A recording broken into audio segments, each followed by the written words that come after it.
दोस्तों, स्वागत है आपका आपके अपने परिवार यूनिक स्टडी सेंटर के ऑनलाइन क्लासेस में एक कदम सफलता की ओर। तो कैसे हैं आप सभी लोग?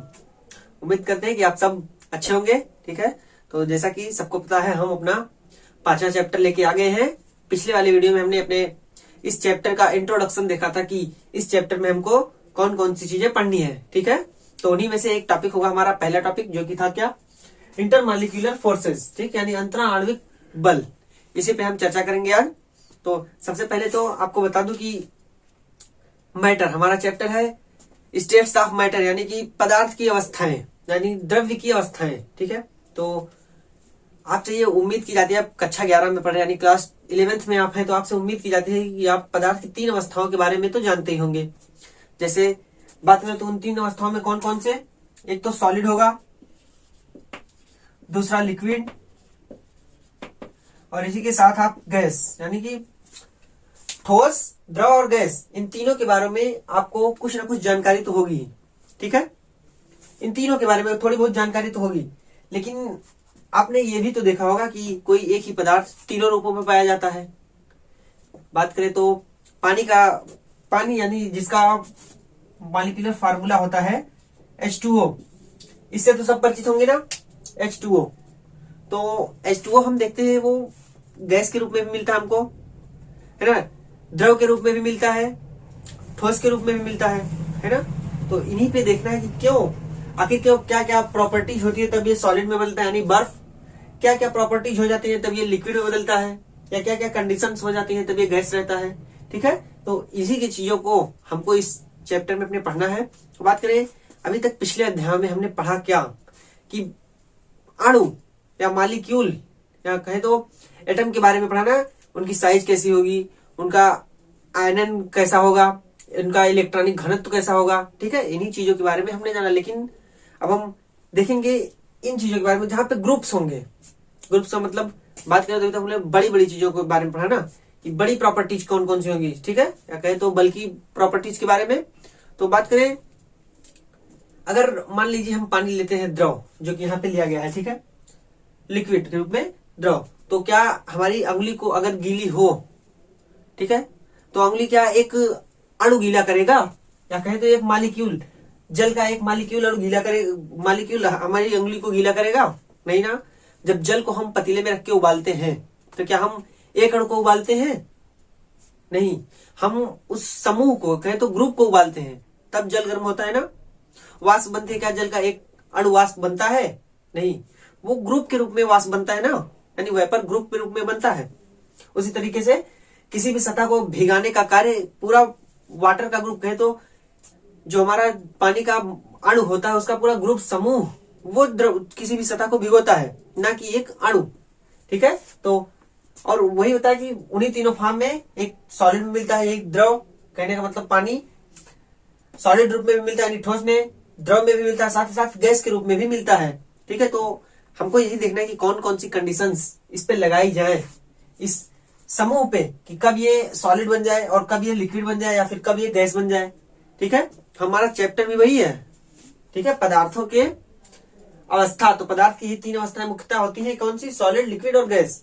ठीक है, तो आपको ये तो समझ में आएगा ना किस तरीके से जल सॉलिड भी होता है, लिक्विड भी होता है, और साथ में गैस भी होता है।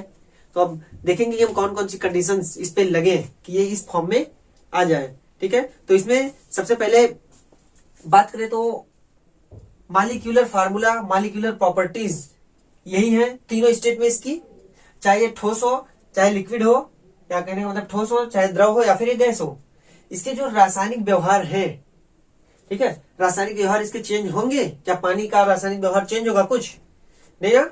इसका जो रासायनिक गुणधर्म होगा वो सेम होगा, चाहे जिस फॉर्म में रहे, या कहने का मतलब चाहे जिस रूप में वो रहे द्रव, इसका जो मॉलिक्यूलर, कहने का मतलब रासायनिक गुणधर्म जो होगा, यानी जो इतनी भी केमिकल प्रॉपर्टीज होगी वो सेम होगी, कोई भी एकदम कह लो कुछ भी चेंजिंग नहीं होगी। ठीक है, लेकिन जो इनकी अवस्था है, ये तो भौतिक अवस्था है ना, सॉलिड, लिक्विड, गैस भौतिक अवस्थाएं हैं, तो जो इनकी अवस्था है, अवस्था चेंज होगी, है ना, लेकिन रासायनिक गुणधर्म नहीं चेंज होगा। कहने का मतलब भौतिक अवस्था चेंज हो सकती है, लेकिन रासायनिक गुणधर्म या रासायनिक अवस्था नहीं चेंज होगी।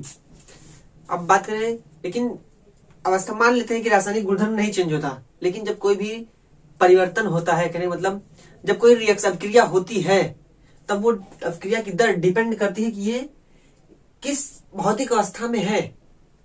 कोई भी आप, जैसे हम वाटर ले रहे हैं, पानी ले रहे हैं, वैसे कोई भी मॉलिक्यूल हो सकता है, अमोनिया हो सकता है, हमारा कार्बन डाइऑक्साइड हो सकता है, ऑक्सीजन हो सकता है, ठीक है, सबके और भी इससे भी अधिक मॉलिक्यूल्स हो सकते हैं।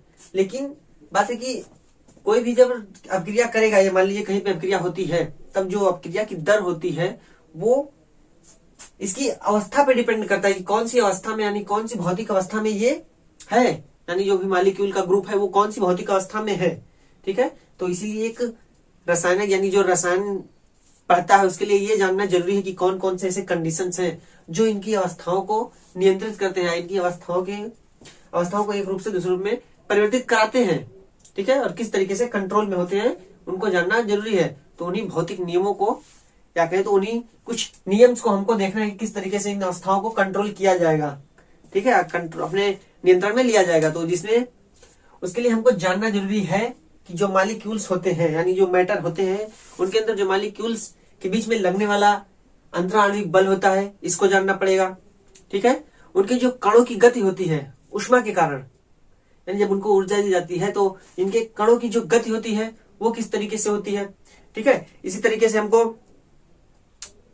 इनके प्रकृति के बारे में जानना होगा, इनके जो मॉलिक्यूलर इंटरेक्शंस होते हैं, कहें तो आणविक अन्योन्य क्रियाएं, उनके बारे में भी जानना होगा, ठीक है। उन्हीं चीजों को जानने के बाद ही हम ये तय कर पाएंगे कि किस तरीके से सॉलिड होगा, कोई भी अणुओं का समूह किस तरीके से सॉलिड में होगा, किस तरीके से लिक्विड में होगा और किस तरीके से गैस में होगा, ठीक है। तो चलिए इन्हीं चीजों को पढ़ने के लिए हम शुरू करते हैं अपना पहला टॉपिक, जो कि होगा क्या, अंतराणविक बल, ठीक है। तो अभी अंतराणविक बल क्या होते हैं, इस पे हमको चर्चा करनी है कि अंतराणविक बल होते क्या है। तो सबसे पहले बता दें इंटरमॉलिक्यूलर फोर्सेज। तो कुछ बड़ा अगर कोई भी, मान लीजिए हम एटम कोई दो ले लेते हैं, ठीक है, जैसे हमने कोवेलेंट बॉन्डिंग पढ़ी है, हम इलेक्ट्रोस्टैटिक फोर्स जानते हैं, यानी वैद्युत स्थैतिक बल, हम सात संयोजक बंध के बारे में जानते हैं, वो भी तो एक एटम को एक दूसरे से बांधे रहता है ना। जैसे हम इलेक्ट्रोस्टैटिक फोर्स में क्या होता है, एक धनायन होता है, एक ऋणायन होता है, ये दोनों आपस में एक अट्रैक्शन के दौरान जुड़े होते हैं, ठीक है। इसी तरीके से जब कोवेलेंट बॉन्डिंग होती है, तब कोवेलेंट बॉन्ड के दौरान दो एटम या दो परमाणु आपस में जुड़े होते हैं ना। तो इसी तरीके से ये जो इंटरमॉलिक्यूलर फोर्सेज होता है वो भी एक तरीके से अट्रैक्शन ही है, लेकिन ध्यान देने वाली बात यहाँ पे ये होगी कि हम इस इंटरमॉलिक्यूलर अट्रैक्शन को ना तो कोवेलेंट बॉन्ड कहेंगे, या ना तो कोवेलेंट कहेंगे, और ना ही हम उसको इलेक्ट्रोस्टैटिक कहेंगे, यानी वैद्युत स्थैतिक बल भी हम नहीं कहेंगे, हम सिर्फ अंतराणविक बल बोलेंगे, ठीक है, यानी अंतराणविक बल ही बोलेंगे। अंतराणविक आकर्षण बल भी हो सकता है, प्रतिकर्षण बल भी हो सकता है, ठीक है। तो यही होगा। तो इसमें देखते हैं पहले कौन सी, इसकी डिफिनेशन क्या है, ठीक है। तो देखिए डिफिनेशन में क्या है, डिफिनेशन यहाँ पे आपको लिखी गई है, देखिए the forces of attraction and repulsion, मैंने बताया वो आकर्षण भी होगा साथ साथ प्रतिकर्षण भी होगा, ठीक है। The forces of attraction and repulsion between interacting particles, interacting particles मतलब वही अणु जो उसमें भाग ले रहे हैं या जो उसमें उपस्थित है, ठीक है। Atoms and molecules are called intermolecular forces, यानी कि जो बल, चाहे वो आकर्षण बल हो या फिर वो प्रतिकर्षण बल हो, लगता है किसके बीच में, इंटरेक्टिंग पार्टिकल्स, यानी ऐसे पार्टिकल्स जो उसमें उपस्थित है, जब उनके बल बीच में जो बल लगता है उसी को बोलते हैं कॉल्ड इंटरमॉलिक्यूलर फोर्सेज। उन्हीं बलों को बोलते हैं हम अंतराणविक बल। क्या, उन्हीं बलों को हम बोलते हैं अंतराणविक बल, जो किसी भी पदार्थ या किसी भी मैटर के अंदर उपस्थित मॉलिक्यूल्स या अंदर उपस्थित मॉलिक्यूल्स या परमाणु, या कहे तो एटम या फिर मॉलिक्यूल्स, ठीक, परमाणु या अणु, इनके बीच में जो भी बल लगेगा उसी को हम बोलेंगे इंटरमॉलिक्यूलर फोर्सेज, ठीक है। तो यहाँ पे मैंने दो चीजें बताई, जो कि इसको हम ना तो इलेक्ट्रोस्टैटिक के अंतर्गत रखेंगे, या कहे तो ना तो वैद्युत स्थैतिक बल के अंतर्गत रखेंगे, और ना ही हम इसको कोवेलेंट बॉन्ड के अंतर्गत रखेंगे, ठीक है। ये दोनों बॉन्ड इससे अलग होगा, ठीक है। तो बात करें इतना जानने के बाद कि ये फोर्सेस कहाँ पे लगते हैं, मैटर के अंदर जो अणु होते हैं या जो परमाणु होते हैं उनमें लगते हैं ना। ठीक है, तो बात करें ये होते किस तरीके से, कितने प्रकार के होते हैं, इसको भी जानना जरूरी होगा। ठीक है, तो बात करें इनमें एक जो अट्रैक्शन फोर्स होता है, यानी ये वाला जो अट्रैक्शन फोर्स होता है, इसको एक दूसरा नाम दिया जाता है। ठीक है, तो जो अट्रैक्शन फोर्स होता है कह दो तो देखिए अट्रैक्शन, इंटरमॉलिक्यूलर अट्रैक्शन फोर्स बोल सकते हैं हम।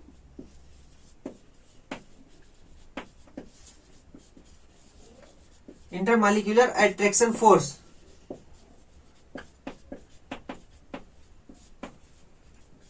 जो भी इंटरमॉलिक्यूलर अट्रैक्शन फोर्सेस होते हैं या मॉलिक्यूल्स के अंतर्गत लगते हैं उनको एक नया नाम दिया जाता है, क्या, वान डर वाल फोर्सेस।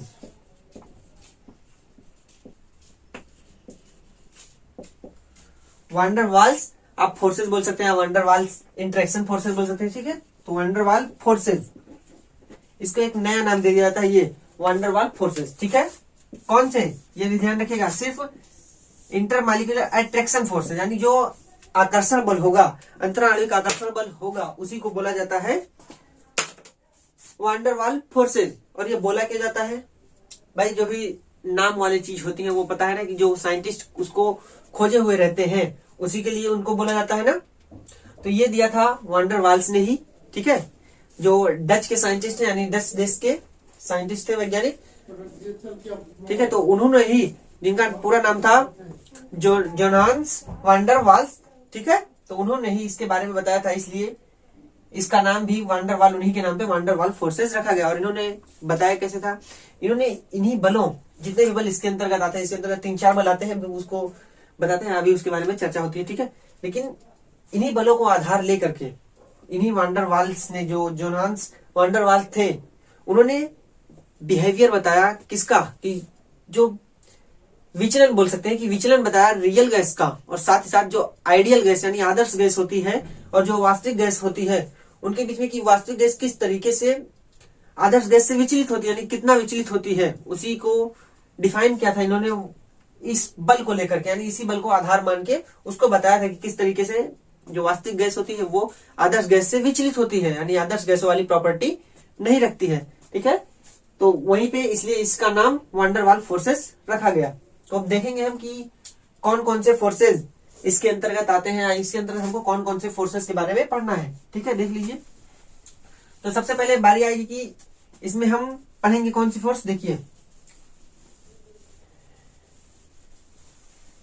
सबसे पहले इसमें हम पढ़ेंगे अपना लंदन फोर्स। ठीक है, हम जानेंगे कि ये लंदन फोर्स क्या होता है। तो थोड़ी सी बता दूं, तो लंदन फोर्स वे बल होते हैं जो कहीं मतलब समान, बोल सकते हैं कि समान एटम होते हैं या समान मॉलिक्यूल होते हैं, लेकिन क्षणिक परिवर्तन के कारण वो डाइपोल यानी द्विध्रुव में बदल जाते हैं। मान लीजिए ये दो समान हो लेकिन प्लस प्लस, ठीक है, क्षणिक परिवर्तन के कारण इसका जो इलेक्ट्रॉन क्लाउड हो, भाई एटम है, मान लीजिए एटम, मान लीजिए सारा सारा एटम, ठीक है, ए बी, तो समान एटम ही होगा। ठीक है, हल्का सा कुछ भी हो सकता है कि थोड़ा सा क्षणिक परिवर्तन हो, थोड़ा सा, तो जो उस क्षणिक परिवर्तन के कारण ये जब इसका इलेक्ट्रॉन क्लाउड यानी इसमें कुछ इस तरीके से हो जाता है, इसका इलेक्ट्रॉन क्लाउड इस तरफ, यहाँ पे तो सब बराबर था लेकिन यहाँ पे इलेक्ट्रॉन क्लाउड थोड़ा सा चेंजिंग हुआ, तो इसके कारण ये कौन चीज बन जाता है, ये बन जाता है द्विध्रुव, मतलब डाइपोल। ठीक है, ये डाइपोल बनेगा और इसके कारण ये वाला भी जो इसके साथ में था इसमें भी कुछ चेंजिंग आएगी भाई। जब इसका पॉजिटिव चार्ज इधर, निगेटिव चार्ज इधर, तो ये पॉजिटिव चार्ज इसके पॉजिटिव चार्ज को रिपेल करेगा, तो प्रतिकर्षित करेगा, तो इसमें भी तो कुछ डिस्टरबेंस आएगा। ठीक है, इसमें भी इस तरीके से कुछ डिस्टरबेंस आएगा जिससे कि ये भी एक प्रेरित डाइपोल बन सकता है या प्रेरित डाइपोल बनेगा। ठीक है, तो इसी फोर्स, जब इनके बीच में फोर्स लगेगा यानी बल लगेगा अट्रैक्शन वाला, तब उसी को बोला जाएगा कि वो लंदन फोर्स है। ठीक है, और इसी तरीके से देखिए और भी फोर्स है, कह सकते हैं आप कि ये इंस्टेंट या क्षणिक फोर्स है। जो लंदन फोर्स लगता है ये क्षणिक होता है। ठीक है, तो ये इसके बारे में हम जानेंगे। दूसरा हम जानेंगे, देखिए डाइपोल, डाइपोल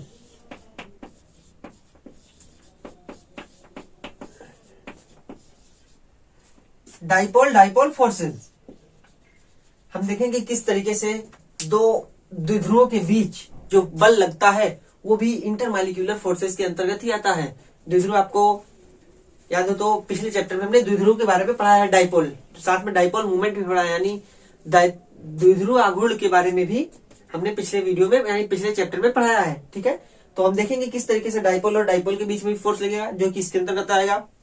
और इसी तरीके से अगला आता है डाइपोल एंड इंड्यूस्ड डाइपोल।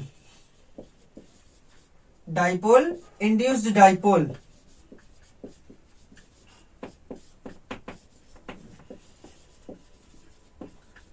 ठीक है, यानी डाइपोल और इंड्यूस्ड डाइपोल, इसका क्या मतलब, द्विध्रुव और प्रेरित द्विध्रुव, जो कि यहाँ पे भी लंदन फोर्सेस में प्रेरित द्विध्रुव आ रहा था ना, तो उसी तरीके से द्विध्रुव और प्रेरित द्विध्रुव के बीच में जो बल लगता है उसी को बोला जाता है डाइपोल इंड्यूस्ड डाइपोल फोर्सेज। और ये भी आते हैं अंतराणविक आकर्षण बल के यानी अंतराणविक बल के अंतर्गत। ठीक है, और इसी तरीके से एक स्पेशल कैटेगरी होती है जो कि आपने पिछले चैप्टर की लास्ट वीडियो में पढ़ा है, हाइड्रोजन बॉन्ड, इसके अंतर्गत उसको भी रखा जाता है।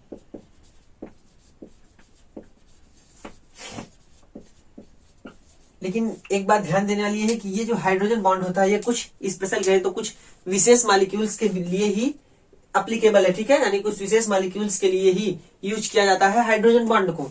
ठीक है, तो टोटल ये 4 फोर्सेज हमको इस टॉपिक के अंतर्गत पढ़ने हैं, अंतराणविक बल के अंतर्गत। ठीक है, और एक बात यहाँ पे एक फोर्स हो सकता है आपके दिमाग में आ रहा हो कि आयन और डाइपोल के बीच में भी तो बल लग सकता है, आकर्षण बल।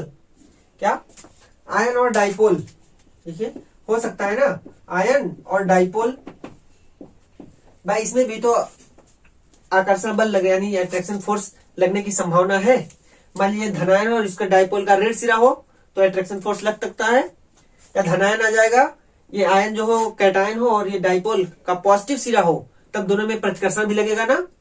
लेकिन ध्यान रखिएगा कि ये बल अंतराणविक बल के अंतर्गत नहीं आता है।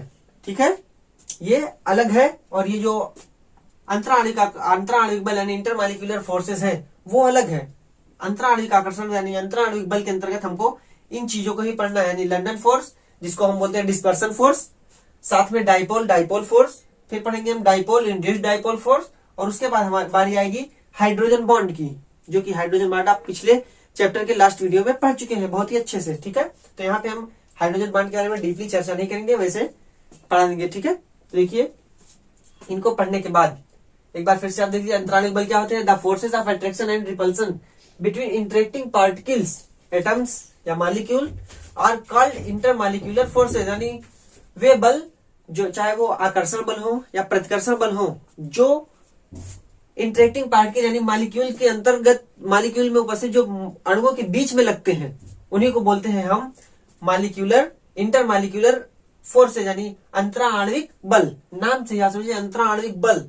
हमने जब हाइड्रोजन बॉन्डिंग पढ़ा था तब वहां पे हमने पढ़ा था इंटरमॉलिक्यूलर यानी इंटर हाइड्रोजन बॉन्ड और इंट्रा हाइड्रोजन बॉन्ड पढ़ा था ना।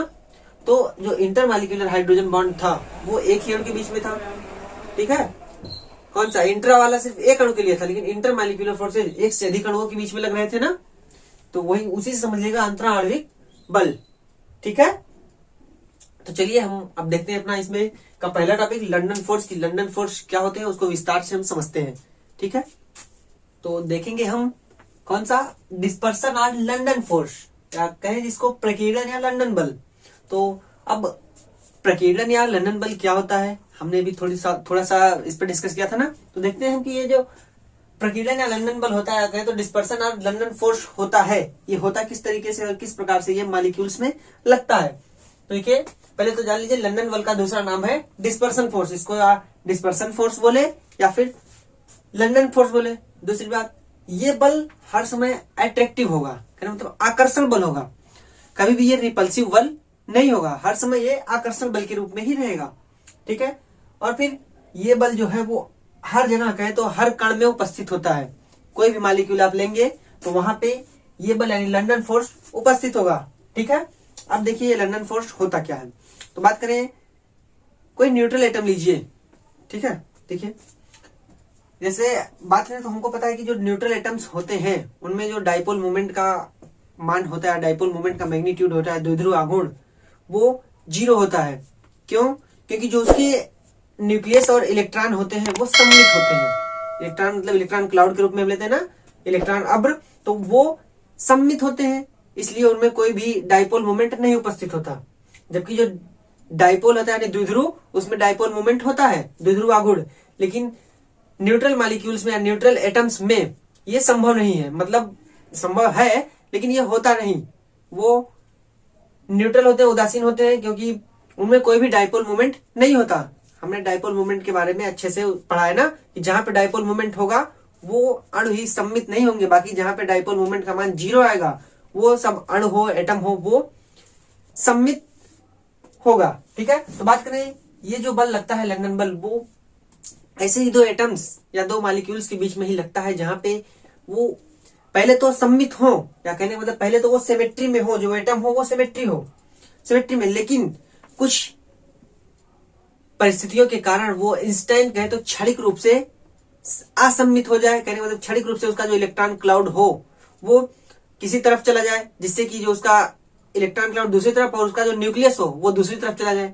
तब कुछ क्षण के लिए वो डाइपोल बन सकता है ना, या कहने मतलब कुछ क्षण के लिए वो द्विध्रुव बन सकता है, चाहे वो 1 सेकंड या 1 सेकंड से कम समय के लिए भी बन सकता है ना। तो उसी समय जब वो डाइपोल बन जाता है द्विध्रुव, तो उसके पास वाला जो एटम दूसरा होता है वो भी इसके कारण प्रेरित हो जाता है। किस लिए? द्विध्रुव बनने के लिए। ठीक है, तो वो भी द्विध्रुव बन जाता है। तब जो बल इन दोनों द्विध्रुवों के बीच में लगता है वो हर समय अट्रैक्शन का बल होता है, और जिसको नाम दिया जाता है क्या?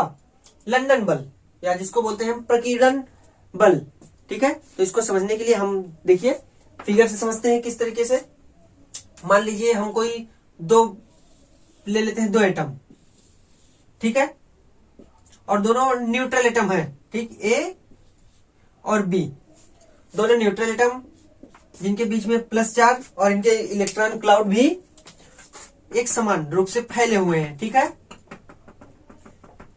एक समान रूप से फैले हुए हैं अभी के केस में, लेकिन इसमें कुछ क्षणिक परिवर्तन किया जाए। क्षणिक परिवर्तन किए जाने पे कुछ क्षण के लिए ये वाला इस तरीके से मान लीजिए हो जाता है, इस तरीके से कुछ क्षण के लिए, और इस साइड इसका प्लस चार्ज और इस साइड इसका आ जाता है प्लस चार्ज मतलब न्यूक्लियस, और इस साइड इसका आ जाता है इलेक्ट्रॉन क्लाउड, या जिसको हम इलेक्ट्रॉन अभ्र बोलते हैं। ठीक है, ए वाला ही है, और उसी क्षण इसमें भी तो कुछ चेंजिंग आई, ये तो अब डाइपोल बन गया ना। क्यों? क्योंकि इसकी वजह से इसमें पार्शियल निगेटिव चार्ज, क्योंकि इलेक्ट्रॉन है तो पार्शियल निगेटिव चार्ज इधर आ जाएगा और इधर आ जाएगा, पार्शियल पॉजिटिव चार्ज आएगा ना, पार्शियल निगेटिव पार्शियल पॉजिटिव यानी पार्शियल ऋणात्मक चार्ज आंशिक, और यहाँ पे आंशिक धनात्मक चार्ज आ जाएगा कुछ इंस्टेंट यानी क्षणिक रूप से। ठीक है, फिर इसकी वजह से ये वाला भी तो कुछ प्रतिकर्षित करने का, मतलब इसका भी को कुछ स्वरूप बदलेगा। क्यों? क्योंकि पॉजिटिव चार्ज इस तरफ जाएगा, तो पॉजिटिव चार्ज इस तरफ जाने से इसके पॉजिटिव चार्ज को उधर की तरफ रिपेल करेगा यानी प्रतिकर्षित करेगा इस तरीके से, तो इसका भी पॉजिटिव चार्ज इधर चला जाएगा, और जो इलेक्ट्रॉनिक चार्ज है यानी इलेक्ट्रॉन क्लाउड है वो इस तरफ आएगा ना, यानी इस पे भी चार्ज आ जाएगा। कौन सा? इसमें पार्शियल निगेटिव और यहाँ पे पार्शियल पॉजिटिव, या कहें तो आंशिक धनात्मक और आंशिक ऋणात्मक। तो इसकी वजह से इनमें जो बल लग रहा है ये वाला, ये अट्रैक्शन फोर्स ही है ना, ये अट्रैक्शन फोर्स हमारा। तो यही कह रहे हैं कि ये अट्रैक्शन फोर्स ही है कि जो इनके बीच लग रहा है। ये टेम्परेरी डाइपोल है, या कहें तो परमानेंट डाइपोल नहीं, ये टेम्परेरी या कुछ कह सकते हैं कि तात्क्षणिक या क्षणिक रूप से ये डाइपोल बने हैं ना। ऐसा नहीं है कि ये एक क्षणिक रूप से ही है। ठीक है,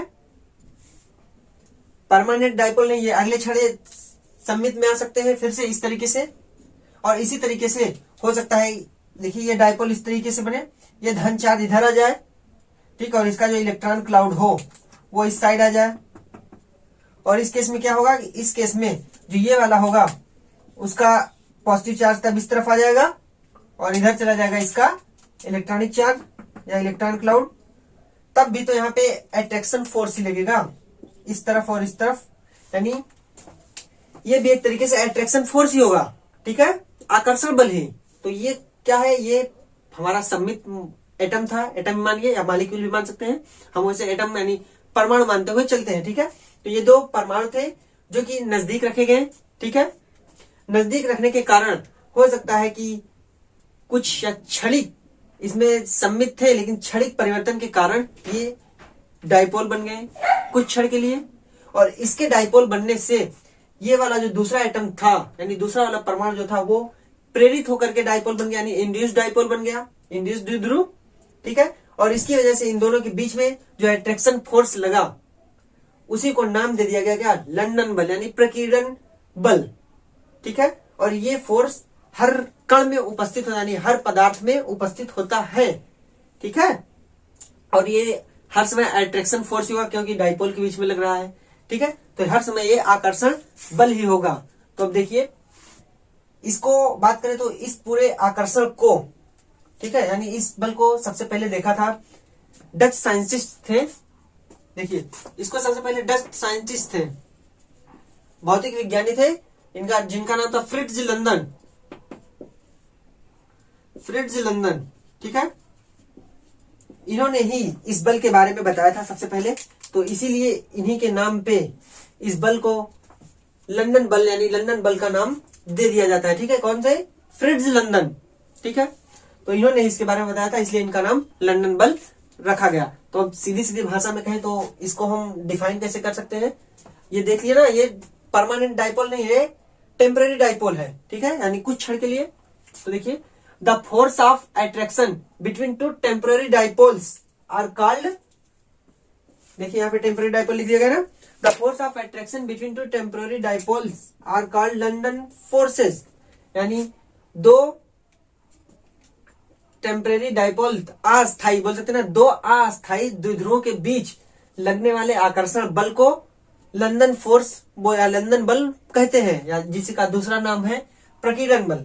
बोल सकते हैं ना कि दो अस्थायी द्विध्रुवों के बीच लगने वाले आकर्षण बल को कहा जाता है प्रकीर्णन बल या फिर लंदन बल। ठीक है, बोल सकते हैं।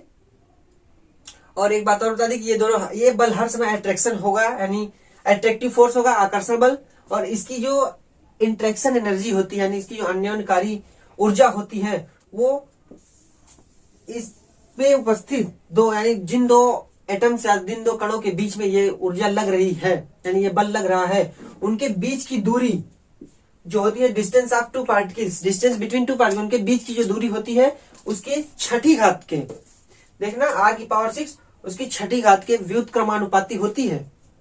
ठीक है, यानी जितनी ज्यादा दूरी होगी उतना कम बल लगेगा। ठीक है, और जितनी कम दूरी होगी उतना ही अधिक बल लगेगा। ये जो इंटरेक्शन फोर्सेस है वो एक प्रकार से बल ही बोल सकते हैं। ठीक है, तो इसका जो मैग्नीट्यूड होगा, इंटरेक्शन एनर्जी का मैग्नीट्यूड, वो अधिक दूरी पे कम होगा और नजदीक वाली दूरी पे ज्यादा होगा। जाहिर सी बात है, जितने नजदीक रखे जाएंगे, जिस तरीके से आयंस की बात अगर करें तो धनायन और ऋणायन जितने नजदीक रखे जाएंगे उतना ज्यादा बल लगेगा, जितने दूरी पे रखे जाएंगे उतना कम बल लगेगा ना। तो वही बात यहाँ भी, पार्टिकल्स जितने नजदीक होंगे उनके बीच में लंदन फोर्स ज्यादा होगा, और जितनी दूरी पे पार्टिकल्स होंगे उनके बीच में लंदन फोर्स कम होगा। तो इससे हम कह सकते हैं, ठोस को लें तो ठोस के अणुओं के बीच में लंदन बल ज्यादा होता है। ठीक है, क्योंकि वो ज्यादा नजदीक होते हैं। उसकी तुलना में गैस की तुलना, गैस से करें या लिक्विड से करें तो कम होंगे ना। ठीक है, तो यही समझना था यहाँ पे, ये पूरा लंदन फोर्स था। और हाँ, इसकी जो दूरी, इसका जो इंपॉर्टेंस होता है कि कहां तक, कितनी दूरी तक लंदन बल माना जा सकता है कि हाँ लंदन बल लगेगा, तो वो देखिए, वो होता है नियरली 500 पिकोमीटर, नियरली 500 पिकोमीटर, यानी इतनी दूरी तक ही इस बल का मान, या इस बल को माना जाता है कि हाँ ये बल लग रहा है। इससे अधिक दूरी अगर अणुओं के बीच में हो गई तब, या इससे अधिक दूरी अगर दो कणों के बीच में हो गई तब इस बल का कोई महत्व तो नहीं है, क्योंकि बहुत वीक फोर्स होता है ना, इसीलिए। ठीक है, तो ये पूरी बात है प्रकीर्णन बल एंड डिस्पर्सन फोर्स और लंदन बल। ठीक, तो अब इसके बाद हम देखते हैं, देख लीजिए एक बार फिर से कि ये दो टेम्परेरी, या बोल सकते हैं अस्थायी, ठीक है, दो अस्थायी द्विध्रुवों के बीच में जब कभी भी बल लगेगा वो अट्रैक्शन फोर्स होगा, और वो होगा लंदन बल, या जिसको बोलेंगे हम प्रकीर्णन बल। अब देखते हैं हम दूसरा वाला जो कि लगने वाला है परमानेंट डाइपोल्स के बीच में। ठीक है, तो देखते हैं। तो अब हम बात करते हैं, दूसरा पॉइंट क्या है, डाइपोल फोर्सेस, यानी द्विध्रुव बल। तो नाम से ही पता चल रहा है, द्विध्रुव के बीच में बल, तो अट्रैक्शन फोर्स। ठीक है, तो बात करें द्विध्रुव, पहले समझना होगा द्विध्रुव क्या है। तो द्विध्रुव हमने पढ़ा है, लेकिन देख लीजिए द्विध्रुव क्या होता है। द्विध्रुव मतलब ऐसा कोई मॉलिक्यूल जिसमें दो ध्रुव बने हों और द्विध्रुव मतलब एक ध्रुव पे धन चार्ज हो जो कि पार्शियल हो और दूसरे पे ऋण चार्ज हो, यानी दो अपोजिट चार्ज के बीच में, यानी दो अपोजिट चार्ज अगर कुछ दूरी पे हो तो उनको हम डाइपोल बोलेंगे। ठीक है, जैसे इस तरीके से, तो इसको हम डाइपोल बोलेंगे, प्लस एक पे माइनस हो। ठीक है, तो इसी को द्विध्रुव बोला जाता है। तो ऐसे ही दो द्विध्रुवों के बीच लगने वाले बल को ही बोलते हैं हम डाइपोल फोर्सेज। ठीक है, लेकिन ये जो द्विध्रुव होते हैं इस पे पार्शियल प्लस चार्ज होता है एक साइड पार्शियल निगेटिव चार्ज, और ये जो पार्शियल प्लस चार्ज और पार्शियल निगेटिव चार्जेज होते हैं, ये जो एक इलेक्ट्रॉन यानी यूनिट इलेक्ट्रॉन पे जो चार्ज होता है 1.6 गुणे 10⁻⁻19 यानी 1.6 गुणे 10⁻⁻19 कूलाम जो चार्ज होता है एक इलेक्ट्रॉन के लिए, उससे कम होते हैं। ठीक है, धन और ऋण। ठीक, तो ये डाइपोल होते हैं। तो अगर हम डाइपोल फोर्स को समझना चाहें तो पहले देख लीजिए इसकी डिफिनेशन क्या है। The forces of attraction between, repulsion भी हो सकता है लेकिन हम अट्रैक्शन की बात करेंगे क्योंकि हमको मॉलिक्यूल्स को बांधे रखना है। ठीक है, the forces of attraction between two permanent dipolar molecule are known as dipole forces, यानी दो परमानेंट मॉलिक्यूल्स, परमानेंट डाइपोल यानी दो परमानेंट द्विध्रुवों के बीच लगने वाले आकर्षण बल को बोला जाता है डाइपोल फोर्सेज या फिर द्विध्रुव बल। ठीक है, यही इसकी डिफिनेशन है। अब बात करें तो जब जो दो द्विध्रुव पास होते हैं तब ये बल ज्यादा होता है, और जब वही दोनों द्विध्रुव दूरी पे होते हैं तब ये बल कम होता है। इसको एक एग्जांपल समझते हैं। देखिए, मान लीजिए HCl का मॉलिक्यूल है। ठीक है, क्या HCl का मॉलिक्यूल है, एक HCl का मॉलिक्यूल ये, और इसी तरीके से दूसरा HCl का मॉलिक्यूल ये होगा। देखिए, ठीक है, इधर प्लस इधर माइनस, फिर से वही चार्ज। तब जब ये नजदीक है, ठीक है, और देखिए जब इनको दूरी पे बनाया जाता है, ठीक है, जब ये दूरी पे हो जाएंगे तब इनके बीच में बल कम लगेगा, और जब पास रहेंगे तब जो अट्रैक्शन फोर्स लगेगा वो ज्यादा होगा। और ये HCl का मॉलिक्यूल इसी तरीके से तो पोलर बनेगा। देखिए, इस तरीके से एक तरफ H चला गया, एक तरफ Cl, तो Cl के इधर जाने से इधर पार्शियल निगेटिव और इधर पार्शियल पॉजिटिव चार्ज, यानी इस तरीके से ये डाइपोल बना जिसको द्विध्रुव बोला जाता है। और इस तरीके से जब दो डाइपोल पास आए, ठीक है, पास आए तब उनके बीच में आकर्षण बल लगा, दो डाइपोल के बीच में लगा, इसलिए इसको द्विध्रुव बल बोला जाता है। और जितनी दूरी पे रहेंगे उतना कम लगेगा, जितना नजदीक रहेंगे उतनी ही मात्रा में बल यानी मैग्नीट्यूड इसका ज्यादा होगा, जो कि यहाँ पे लिखा गया। देखिए, सॉलिड में जो इनका इंटरेक्शन एनर्जी होती है, यानी सॉलिड के लिए, ठोस के लिए जो इंटरेक्शन एनर्जी होती है, ठोस में क्या होता है कि जो मॉलिक्यूल्स होते हैं वो स्टेबल होते हैं, कहने का मतलब वो घूर्णन मोड में नहीं होते हैं, वो रुके हुए होते हैं। ठीक है, लेकिन जो रोटेटिंग मॉलिक्यूल्स होते हैं, यानी जिसमें मॉलिक्यूल्स घूमते रहते हैं, वो जो उस समय जो इंटरेक्शन एनर्जी उनके बीच में, दो मॉलिक्यूल्स के बीच में लगती है, वो होती है 1/r⁶, यानी इनवर्सली प्रोपोर्शनल होती है 1/r⁶ के। जबकि सॉलिड के केस में ऐसा नहीं है। सॉलिड के केस में 1/r⁻³ के प्रोपोर्शनल यानी व्युत क्रमानुपाती होती है। ठीक है, और ये r क्या है, दो मॉलिक्यूल यानी जो दो परमानेंट डाइपोल्स हैं उनके बीच की दूरी है स्मॉल r। ठीक है, तो यानी ये हो गया सॉलिड के बीच में इंटरेक्शन एनर्जी, और ये रोटेटिंग मॉलिक्यूल, जब ऐसा मॉलिक्यूल होगा जो घूर्णन करेगा तो उनके बीच में 1/r⁶ के प्रोपोर्शनल होगी उनकी इंटरेक्शन एनर्जी। ठीक है, तो बात करें ये जो डाइपोल है दोनों, इनके बीच में जो हमने लंदन फोर्स अभी पढ़ा वो भी लगता है। ठीक है, और इसी वजह से जो कुल द्विध्रुव बने किसी भी डाइपोलर मॉलिक्यूल में जो कुल मॉलिक्यूलर इंटरेक्शन होता है वो ज्यादा हो जाता है। किससे? ऐसे मॉलिक्यूल्स में जिसमें दो द्विध्रुव नहीं होते, एक द्विध्रुव हो दूसरा इंड्यूस्ड हो या लंदन फोर्स लगता है, तो उनकी मात्रा में इसका मान यानी इसका मैग्नीट्यूड द्विध्रुव बल ज्यादा हो जाता है। ठीक है, फिर बात करें तो ये जो द्विध्रुव बल होता है ये लंदन फोर्स से अधिक होता है, यानी जो लंदन बल भी हमने पढ़ा उससे ज्यादा इसका मान होता है। लेकिन जो आयन के बीच में लगता है उससे कम होता है। क्यों? क्योंकि आयनों पे पूर्ण रूप से चार्ज इलेक्ट्रॉनिक चार्ज होता है, लेकिन इन पे पार्शियल इलेक्ट्रॉनिक चार्ज और लंदन फोर्सेज में और भी कहे तो क्षणिक पार्शियल चार्ज था, है ना। तो इसी वजह से इसका जो फोर्स लगता है वो उनके बीच में होता है, किसके, आयन आयन के, यानी आयन आयन जो फोर्स लगेगा उसके बीच में, और आयन आयन और लंदन फोर्स के बीच में ही इसका मान होता है।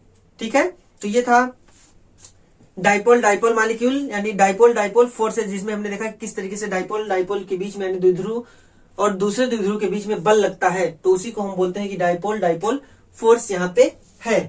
ठीक है, ये हो गया डाइपोल डाइपोल। अब हम देखते हैं कि किस तरीके से तीसरा वाला पॉइंट है हमारा जो डाइपोल और इंड्यूस्ड डाइपोल, तो उसमें किस तरीके से ये बल लगता है। तो हम देखेंगे डाइपोल इंड्यूस्ड डाइपोल फोर्सेज यानी द्विध्रुव प्रेरित द्विध्रुव बल, ये क्या होते हैं। तो बात करें, नाम से ही पता चलना चाहिए कि द्विध्रुव और प्रेरित द्विध्रुव, एक तो परमानेंट द्विध्रुव हो और दूसरा इंड्यूस्ड हो यानी प्रेरित हो, जो कि एक द्विध्रुव के कारण प्रेरित करके द्विध्रुव बनाया गया हो। तो देखिए कैसे, बात करें एक परमानेंट द्विध्रुव हो, ठीक है, देखिए परमानेंट द्विध्रुव का मतलब इस तरीके से कुछ हो, ठीक है, प्लस नेगेटिव यानी हर समय इस पे परमानेंट चार्जेज हो, और एक लगे किसके बीच में, जो इंड्यूस्ड हुआ हो। तो इंड्यूस्ड किस तरीके से होगा, इंड्यूस्ड एक हो और इस तरीके से इस पे चार्ज न्यूट्रली क्या कहते हैं, न्यूट्रल होना, ठीक है, तो ये एक न्यूट्रल है, लेकिन इसके द्विध्रुव के कारण यानी इसके द्विध्रुव आघूर्ण यानी इसके डाइपोल मूवमेंट के कारण ये भी द्विध्रुव में परिवर्तित हो जाए। देखिए कैसे, ये तो हुआ द्विध्रुव माइनस प्लस, और ये भी द्विध्रुव के रूप में हो जाए इस तरीके से, ठीक है, इस तरफ प्लस और जो इसका माइनस चार्ज हो वो इस तरफ चला जाए। ठीक, तो इस पे क्या होगा, इस पे पार्शियल प्लस चार्ज, इधर पार्शियल निगेटिव और यहाँ पे पार्शियल निगेटिव पार्शियल प्लस, ठीक है। तब यहाँ पे जो फोर्स लगेगा, ये प्रेरित द्विध्रुव है, ये तो परमानेंट द्विध्रुव था पहले से ही, लेकिन ये प्रेरित द्विध्रुव यानी इंड्यूस्ड डाइपोल है। इस केस में जो बल इनके बीच में लगेगा, आकर्षण बल लगेगा, उसी को बोला जाएगा द्विध्रुव प्रेरित द्विध्रुव बल। ठीक है, एक परमानेंट है और दूसरा है प्रेरित करके बनाया, यानी इसी के कारण प्रेरित हुआ है। ठीक है, देखिए क्या, this type of attractive forces यानी इस प्रकार के जो आकर्षण बल होते हैं वो operate between the polar molecules having permanent dipole, मतलब एक तो परमानेंट डाइपोल रखेगा यानी अस्थाई द्विध्रुव रखेगा, ठीक है, and the molecules lacking permanent dipole, मतलब दूसरा मॉलिक्यूल होगा जिसके पास कमी होगी, लेकिन मतलब कमी होती है, जिसके पास कमी होगी परमानेंट डाइपोल की। ठीक है, यानी इस प्रकार का आकर्षण बल ऐसे मॉलिक्यूल्स के बीच में कार्य, ऐसे डाइपोलर मॉलिक्यूल्स के बीच में कार्य करता है, यानी ऐसे द्विध्रुव अणुओं के बीच में कार्य करता है जिसमें एक के पास तो अस्थायी द्विध्रुव होता है लेकिन दूसरे के पास अस्थायी द्विध्रुव होता है। ठीक है, जिसके पास द्विध्रुव की कमी होती है, इसके बीच में इस प्रकार का आकर्षण बल लगता है। ठीक है, यहाँ समझा दिया आपको। और बात करें यहाँ भी, जब इनके बीच की जो इंटरेक्शन एनर्जी होती है वो यहाँ भी प्रोपोर्शनल होती है, किसके, 1/r⁶ के, यानी इंटरेक्शन एनर्जी इनवर्सली प्रोपोर्शनल होती है r⁶ के। ठीक है, यानी जो दोनों के बीच की दूरी होगी r, उसके 1/6 की 1/r⁶ के प्रोपोर्शनल होगी। ठीक है, क्या, द्विध्रुव प्रेरित द्विध्रुव बल। ठीक है, और जो इसका मैग्नीट्यूड होता है, यानी इस केस में भी लंदन बल और डाइपोल डाइपोल यानी लंदन बल और डाइपोल इंड्यूस्ड डाइपोल दोनों का महत्व यहाँ पे होता है, यानी दोनों का अस्तित्व यहाँ पे होता है इन केस में। ठीक है, तो ये हमारा हो गया द्विध्रुव यानी द्विध्रुव और प्रेरित द्विध्रुव बल। अब बारी है चौथा वाला जो हमारा बच रहा है, जिसका नाम है हाइड्रोजन बॉन्ड। और बात करें तो द्विध्रुव के बारे में पूरी तरीके से हमने अपने यूनिट नंबर 4 में जो कि हमने पढ़ा है, ठीक है, chemical bonding and molecular structure, उसमें अच्छे तरीके से हमने द्विध्रुव के बारे में पढ़ा है। ठीक है, तो अब देखिए हम देखते हैं हाइड्रोजन बॉन्ड। तो मैंने पहले बताया कि जो हाइड्रोजन बॉन्ड है वो कुछ मॉलिक्यूल्स के बीच में बनता है, ठीक है, जो कि कुछ निश्चित है, उसमें एक इलेक्ट्रोनेगेटिव होगा और दूसरा हाइड्रोजन होना उपस्थित होगा, यानी हाइड्रोजन जरूरी होगा उसमें ना। तो अब देख लेते हैं किस तरीके से हमारा हाइड्रोजन बॉन्ड होगा।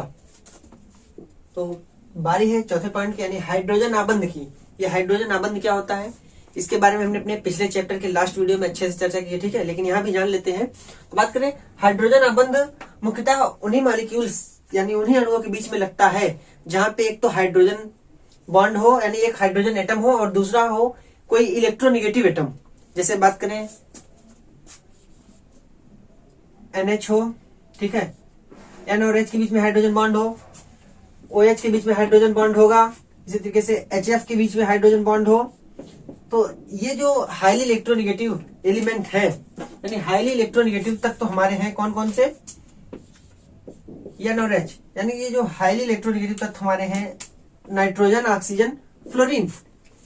जब ये इन मॉलिक्यूल्स में ही हाइड्रोजन बॉन्ड होगा। और इसी तरीके से क्लोरीन भी हमारा HCl, यानी क्लोरीन भी हमारा जो है ये भी हाईली इलेक्ट्रोनिगेटिव तत्व में आ जाता है, ये भी हमारा हाइड्रोजन बंध बनाता है, ठीक है। तो कहने का मतलब जब कहीं भी मॉलिक्यूल्स में ये इस तरीके की संरचना कोई होगी जहां पे हाईली इलेक्ट्रोनिगेटिव एलिमेंट हो और साथ ही हाइड्रोजन हो, तब के केस में ही हाइड्रोजन आबंध बनेगा। जैसा कि पहले ही हमने बताया कि ये एक मॉलिक्यूलर इंटरेक्शन की एक स्पेशल केस है, ठीक है, यानी विशेष केस है जहां पे हाइड्रोजन आबंध बनता है, ठीक है। तो ये ऐसे ही मॉलिक्यूल्स में बनता है जहां पे हाइड्रोजन खुद उपस्थित हो और साथ में एक हाईली इलेक्ट्रोनिगेटिव एलिमेंट या हाईली इलेक्ट्रोनिगेटिव तत्व उपस्थित हो, ठीक है। हाईली इलेक्ट्रोनिगेटिव मतलब अधिक विद्युत ऋणी तत्व, ठीक है। और इसका जो मान होता है वो करीब 10 किलो जूल पर मोल से 100, यानी 10 किलो जूल पर मोल से 100 किलो जूल पर मोल के बीच में वेरी करता है, जो हाइड्रोजन आबंध का मैग्नीट्यूड होता है, ठीक है। तो बात करें तो इसकी संरचना के लिए इस तरीके से बॉन्डिंग होती है। देखिए HF, यहाँ पे पार्शियल पे हाइड्रोजन पे पार्शियल प्लस चार्ज, फ्लोरीन पे पार्शियल निगेटिव चार्ज। इसी तरीके से यहाँ पे देखिए हाइड्रोजन बंध बना, फिर यहाँ पे पार्शियल प्लस और ये जुड़ा हुआ है फ्लोरीन से पार्शियल निगेटिव चार्ज। इस तरीके से ही हाइड्रोजन आबंध का या हाइड्रोजन बॉन्ड का फॉर्मेशन होता है, ठीक है। ये ऊपर नीचे से भी जुड़ सकते हैं भाई, लिक्विड फॉर्म में होगा, ठीक है। तो इस तरीके से ही हाइड्रोजन बॉन्ड का फॉर्मेशन होगा जिसका मान 10 किलो जूल पर मोल से 100 किलो जूल पर मोल के बीच में होता है, ठीक है। तो बात करें, ये था हाइड्रोजन आबंध। और अभी तक जितने भी फोर्सेज हमने पढ़े इंटरमॉलिक्यूलर फोर्सेज में, जिसमें हमने लंडन फोर्स देखा यानी डिस्पर्सन फोर्स, साथ में डाइपोल डाइपोल फोर्स देखा, डाइपोल इंड्यूस डाइपोल फोर्स देखा, और ये हाइड्रोजन बॉन्ड, ये सब आकर्षण बल है। आकर्षण बल मतलब अट्रैक्शन फोर्सेस हैं जो मॉलिक्यूल्स को आपस में बांधे रखते हैं, ठीक है। तो इसी तरीके से मॉलिक्यूल्स के बीच में रिपल्सन फोर्स भी लगता है। रिपल्सन मतलब प्रतिकर्षण बल, ठीक। तो जब प्रतिकर्षण बल मॉलिक्यूल्स पास पास रखे हों तो उनके जो इलेक्ट्रॉन क्लाउड्स होते हैं वो एक दूसरे को प्रतिकर्षित करते हैं।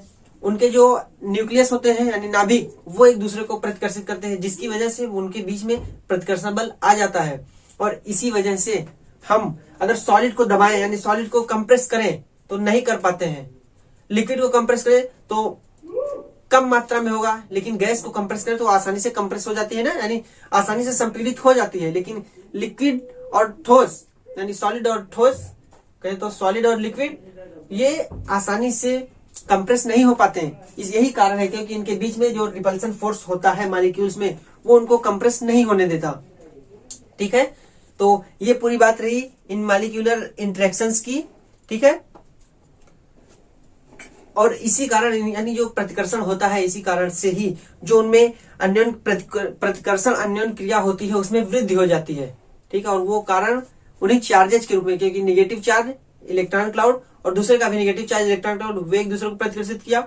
साथ में न्यूक्लियस धन चार्ज, इसका भी न्यूक्लियस धन चार्ज, तो उन दोनों ने भी एक दूसरे को प्रतिकर्षित किया। और इसी वजह से ही जो मॉलिक्यूल्स के बीच में प्रतिकर्षण अन्योन क्रिया होती है यानी रिपल्सिव इंटरेक्शंस होते हैं वो इंक्रीज कर जाते हैं, ठीक है। तो इनके बाद अगला टॉपिक हमारा जो दूसरा टॉपिक होने वाला है वो होगा हमारा ऊष्मीय ऊर्जा, ठीक है, यानी थर्मल एनर्जी।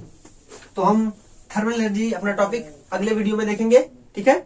इस वीडियो में बस इतना ही, मिलते हैं अपने अगली वीडियो में अगली टॉपिक के साथ जो कि होगी थर्मल एनर्जी, और भी बहुत चीजें होंगी उसमें, ठीक है। तो चलिए, अगर आप हमारे चैनल पे नए हो तो हमारे चैनल को सब्सक्राइब कीजिए, वीडियो को लाइक कीजिए और ज्यादा से ज्यादा यानी अधिक से अधिक लोगों के पास तक शेयर कीजिए, जिससे कि अधिक से लोगों तक ये वीडियो हमारी पहुंचे, ठीक है। और अगर आपने हमारी पिछली वीडियोस ना देखी हो तो आप चैनल के प्लेलिस्ट में जा करके पिछली वीडियोस देख सकते हैं। तो धन्यवाद।